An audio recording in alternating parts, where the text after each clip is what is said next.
Dans un contexte international difficile avec en toile de fond une détérioration de l'environnement économique dans de nombreux pays, l'objectif de la Société des Bains de Mer est bien aujourd'hui de résister. Et quelques mois après la mise en place d'un plan de relance et de redressement, la tendance est déjà meilleure, même s'il est encore prématuré de parler d'embellie. C'est tout le sens du message délivré par les dirigeants de la SBM lors de l'Assemblée générale ordinaire des actionnaires de la société à l'hôtel Hermitage. Depuis le début de l'exercice, c'est-à-dire le 1er avril 2012, l'activité est satisfaisante.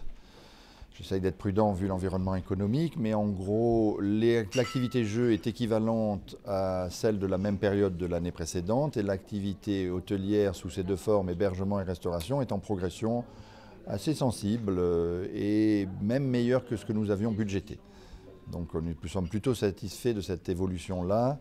Au niveau des perspectives au-delà de la période que nous venons de connaître, c'est-à-dire qui est quand même la période de haute activité de la société, quand on regarde les réservations au niveau hôtellerie, on a l'impression que cette tendance se maintient, mais notre visibilité, elle est sur quelques mois.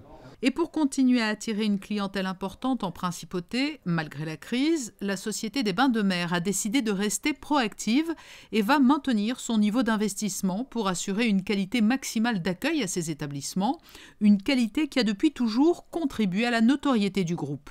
Au niveau domestique, national, en principauté, nous sommes très proactifs sur 3 fronts, et ce sont les objectifs que le conseil d'administration fixe à la société. La première, c'est que nous devons amplifier les effets de ce qu'on a appelé le plan Renaissance sous ces 2 aspects. Nous devons continuer une grande discipline au niveau des coûts et donc pas de renouvellement des départs à la retraite, un programme d'encouragement au départ à la retraite anticipée.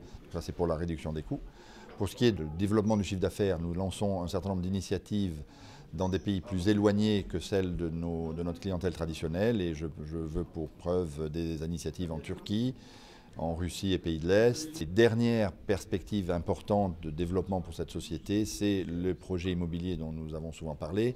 Au cours de l'exercice, nous avons terminé et livré le Balmoral, qui est aujourd'hui entièrement loué et qui amènera des revenus additionnels à la société. Et nous nous consacrons maintenant énormément à la réalisation qui devrait débuter en début 2014 du projet en lieu et place du Sporting d'hiver. Un effort constant portera aussi dans les prochains mois sur l'activité jeu en ligne, malgré des conditions d'exploitation parfois délicates sur le marché français en raison d'une offre insuffisamment attractive et de l'application d'une taxation lourde. L'objectif reste bien de faire de Betclic Everest Group l'un des acteurs majeurs de son secteur en Europe.